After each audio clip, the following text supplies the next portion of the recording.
To celebrate my having hit 30,000 subscribers on YouTube, I'm currently hosting a series of giveaways and other small events in my Discord server, included in which is this, the grand prize of an unusual wall-painted rocket launcher which I unboxed myself. You have until Friday to join my Discord server and enter the prize pool for a chance to win this bad boy. Thank you so much for 30k. Hey, do you like TF2? Ah, of course you do, look at you. Every time I've looked back at my channel this year, I've been really surprised at just how few videos I've been making in what I deem my signature style. Then I remembered that I've recently been playing TF2 for as many hours as Asmongold has spent shutting up, so not a lot, basically. Yeah, there's this little thing called Marvel Rivals that came out last year. It sucks, but it's also amazing, just like 100 Gex. Ill-conceived, time-wasting, probably should have been destroyed, but eventually enjoyable if you're willing to stomach over 200 hours of stimuli-related injuries to get there. Where am I going with this? You think I am? Anyway, let's talk about the thing. I recently had a spider infestation in my house, and when deciding on what the correct service to call about it was, I ultimately ended up phoning my local demolitions expert because there is no way in hell I'm letting me or future generations who live in this building deal with any of that. And it really got me thinking about how useful the TF2 Mercs' varied proficiencies would be in real life. How much real-world need for there is someone who is violently enthusiastic about explosives, or medicine, or eating. There are three main criteria betwixt our fellows will be judged: how good they are at their current job, how relevant their current job is in modern society, and what other transferable skills may they have to allow them to get any other jobs. And I understand that for the past several years of their lives, the TF2 Mercs have been, how did the old crone put it? Blowing each other up on a daily basis. But for the sake of theory crafting, we're going to be ignoring any crimes they may have committed during their jobs as mercenaries. So, how employable are you? I mean, how employable are our mercs? Let's find out, shall we? I cannot think of a single real-world, modern-day example in which an autistic man with a flamethrower is of any societal value. Pyro's other proficiencies include guerrilla warfare, improvised explosives, and a severe vitamin D deficiency, things that are only valued in countries like South Sudan and maybe Switzerland. Pyro's full job title is that of a pyromaniac, not a pyrotechnic. Those are two very different things.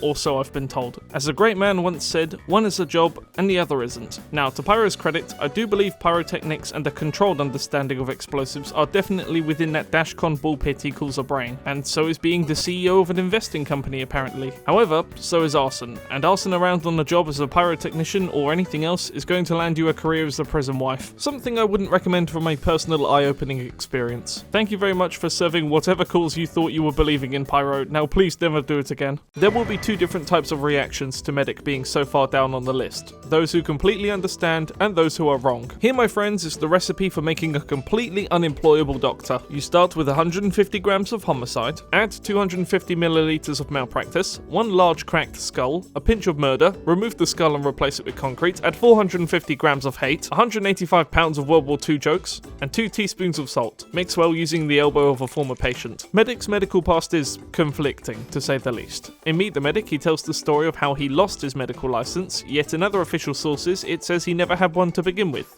So which is it, Obama? Assuming that Medic was illegally practicing medicine long before his employment with the TF team, that would make him unemployable as, let's see here, anything. In any working field, which is a really big shame because Medic clearly has some talent for things like engineering or military strategies, and dare I even say practicing medicine at some times. His inventions could go on to make utter millions, but I just don't think anyone's going to give him funding for them to begin with. So unless he's able to find another evil team to work with, I think Medic is going to spend out the rest of his days on whatever the Germans call benefits. Probably something like Benenfaten or something like that. Look, okay, the unfortunate reality of the world we live in right now is that everybody needs soldiers. That is the most political you will ever see me become on my channel. That is, until I become an Undertale YouTuber and start shipping male characters in videos who are very clearly not gay. Everybody might need soldiers, but nobody needs this one. If I had known all those years ago the flanderization of Soldier's character would lead him to be one of the hardest mercs to position on this list, I wouldn't have done anything. So, Soldier has had jobs outside of being a soldier for the TF team. He is, for example, apparently an accomplished lawyer, and is also probably the steward of a raccoon sanctuary. However, not only is he not working in any of those fields with his current profession, but he is also the second merc on this list who is completely unhireable for his main profession in the real world. Military soldiers need extensive background checks and mental assessments in order to, be hired. Something tells me this man isn't passing any of those. This video is being made from the point in the TF2 timeline where everyone is currently working their main jobs, because, you know, how on earth am I supposed to know what any of these guys are doing from this single panel? But regardless of where you splice it or how you dice it, there is no way in hell this man is being employed anywhere. I don't know, except at maybe Waffle House. We don't really have those in England. I've never seen one, but I've heard they're just terrible places. Alright, we're 5 minutes into the video, you know what that means, it's time to subscribe. If you've made it this far into this video, I'm pretty confident you're going to enjoy my next TF2 video, so stick around for that when that comes. And another reminder that I have that same playlist up on the channel featuring all of my like-minded content if you're interested in that as well. Now, I promise this self-promotion isn't just for self-promotion, as this is sort of a natural break in the video. Every Merc we've covered has been completely unemployable so far by my standards, and all of the others we're going to cover are by varying levels of success. This, ladies and gentlemen, this here is varying levels of success. In fact, if you looked up the word varying in the Oxford English Dictionary, the best one, you would find a passage underneath which reads, I love you, man. Despite being an alcoholic so beyond the border you can't even call it a line anymore, Demo has more than one job. We'll learn from this panel here in the Demo vs Soldier comic that he actually has 3 jobs, and considering his total yearly earnings, these jobs have got to be good. The only hint as to what one of these jobs might be is house cleaning, as this is referenced in several of Demo's official pieces of media. Now, this is probably just a joke about a demolitions expert, you know, house cleaning, but as a wise man once said, house cleaning's an alright job, so that's good enough for me. This unfortunately means that Demo is more employable than I am, and with that said, I'm just gonna go over here and yeah, okay. Yeah, let's move on. Demo is only this far down on the list because whilst yes, he is technically employed, I don't think he has any employable skills. To get a job, you usually need to pass an interview and have good people skills. Something quite hard to do when you have the skills and smell of a Scottish girl's handbag. Actually, you know what? That's another strike on the board.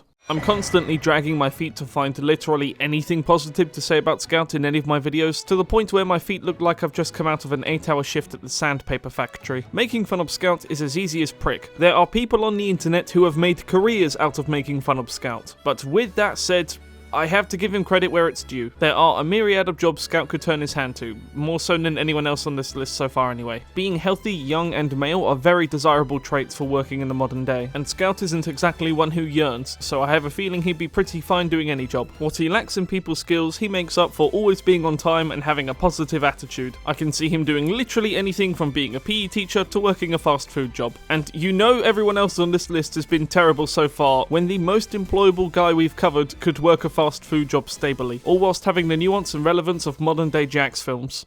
God, what happened to you Jax films? No, I want a serious answer. What happened to you, Jax films? Now that we've completed one completely irrelevant tangent, why don't we go on another? I don't actually know if sniping is a good job, mate. For the research of this video, I decided to look into snipers in the British Army specifically, and apparently they don't get paid any more or have any extra privileges than any other soldier. And the reason I didn't do this for the Australian Army is because I can't read their language. Hitting the guy over there is not as easy as hitting the guy over there. You have things like wind speed and trajectory to calculate. So I'm not saying the cake is a lie, but I am saying it's a lot smaller than what we've been led to believe for the past 18 years. I think if Sniper were to get any other job, it would definitely be sniping, if not something else in the military. Again, lacking in people skills, but that's not necessarily required for the field. He is accurate, punctual, and most importantly, emotionally detached from serious fields of work. That's a very hard skill to come by, which is beneficial in fields like medicine and military. Sniper's future is definitely in the military. Outside of that, I'm not too sure what other jobs he could get. Despite the dialogue being very tightly worded and snappy so far in this video, thank you by the way, I honestly don't really have a lot to say about spy. A spy is a very loose moniker for a myriad of jobs and positions. The term spy can cover everything from a field agent to a private eye, a non-government funded sector, so exactly nailing down what spy's profession and skill set is a little bit complex. But I think the simplest answer to this problem is that spy is pretty much good at everything. Formal, well-dressed, good with money, good at teaching, good at killing, good at sneaking. There really isn't a lot he can do, and the jump between spy and sniper on this list is pretty huge. The jobs I could see him doing and the jobs he could see him doing are probably quite different. I mentioned he's good at teaching earlier, and this comes from the expiration date short. The only problem in his plan was Scout is a bad student, but I highly doubt he'd settle for anything teaching related, as large organisations are what he tends to go for. Overall, almost the right man for any situation you throw him into. Accounting, teaching, money laundering, just not babysitting. Heavy weapons, weighted artillery, hefty firearms, Substantial gunnery. It is shocking what a PhD in literature will get you in terms of work. I'm sure everybody and their dead cat twice removed knows this by now, but in Pokken Night at the Inventory, we learned that Heavy went to college and has a PhD in Russian literature, which is the equivalent of saying you're the Severus of book guarding, but never mind. With this in one hand and a gun in the other, I can't think of many fields of work Heavy would be turned away from. Scientific fields of research and history, high-level teaching, military service, even engineering maybe. He may not be the best with children, he may not be the best at reading the room, but autism be damned, my boy can grill. The Oxford Dictionary defines anticlimactic as a disappointing end to an exciting or impressive series of events, whereas throughout making all of these videos, I've learnt the real definition of anticlimactic is this guy. NG is just good at everything. Technical genius, the sanity to understand his place in the world, advanced medical knowledge, and having 11 PhDs, of which I'd assume at least 8 are specifically in making me cry. Okay, I'm not sad to admit that I'm jealous of his education. Someone once told me this channel has spunk. He said it has a lot of it.